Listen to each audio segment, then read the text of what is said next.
Hi, Assalamualaikum and welcome again sa ating YouTube channel. So, ang topic natin ngayon ay kung paano tayo maka-withdraw ng pera sa BPI nang hindi ginagamitan ng card. Okay, so halimbawa yung sa akin kasi is nawala yung ATM card ko. So, hindi pa ako naka-request ng copy ng aking physical card sa BPI. So, ang problema ngayon is paano natin ma-withdraw yung pera natin sa ating bangko. So, madali lang guys. Kung meron tayong online banking, mag-install lang tayo nitong BPI sa ating Google Play Store. And then, open lang natin. So, dapat meron na tayong account dito. Okay? So, open lang natin. Ayan. Okay, so ayan. So, ngayon, paano ba natin ma-withdraw itong laman ng pera natin? So, madali lang. Gayaan nyo lang itong steps na ito. So, first, dito tayo sa More. Ayan. And then, dito tayo sa transactions. So, sa transactions, guys, dito tayo sa cardless withdrawal. So, ibig sabihin, hindi na natin kailangan gumamit ng card. So, tap lang natin yan. Okay? So, no cardless withdrawal request found. So, since hindi pa tayo nakagawa ng request, so, ngayon, magre-request tayo ng cardless withdrawal. So, tap lang natin itong sa baba, request cardless withdrawal. Okay, so select deposit account. So select natin yung savings account natin. So halimbawa, ito yung savings account natin. So yan yung isi-select natin ngayon. Ayan. Okay, so pag na-select natin, dito tayo sa withdrawal amount.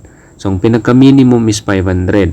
So yung pwede natin dito i-withdraw is yung nasa 500, hindi nalalagpas doon. Okay, so kailangan pataas 500. Your remaining daily withdrawal limit is 20,000. So as you can see, ang pwede lang natin i-withdraw sa isang araw pag cardless withdrawal is 20,000. So halimbawa,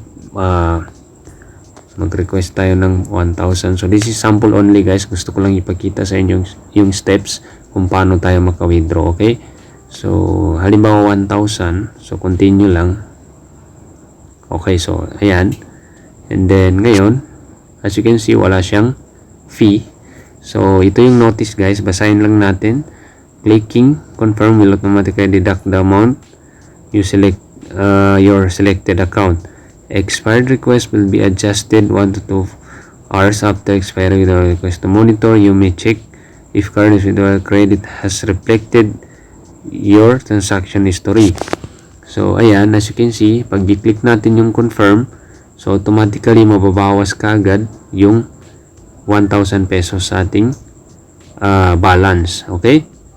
And then, expired request will be adjusted 1 to 2 hours after expiry or expiry of withdrawal request. So, may expiry yung ating withdrawal request.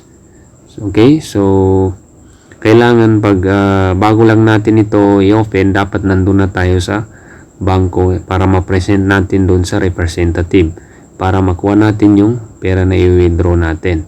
Okay? So, ayan. This request can only be done at selected BPI and Euronet ATMs. Okay? So, doon mismo sa BPI branch. So, pag nasa loob na tayo, so, ganito lang yung gawin natin. So, mag-cardless withdrawal lang tayo. So, ganyan yung steps na ginawa natin kanina, ganun lang.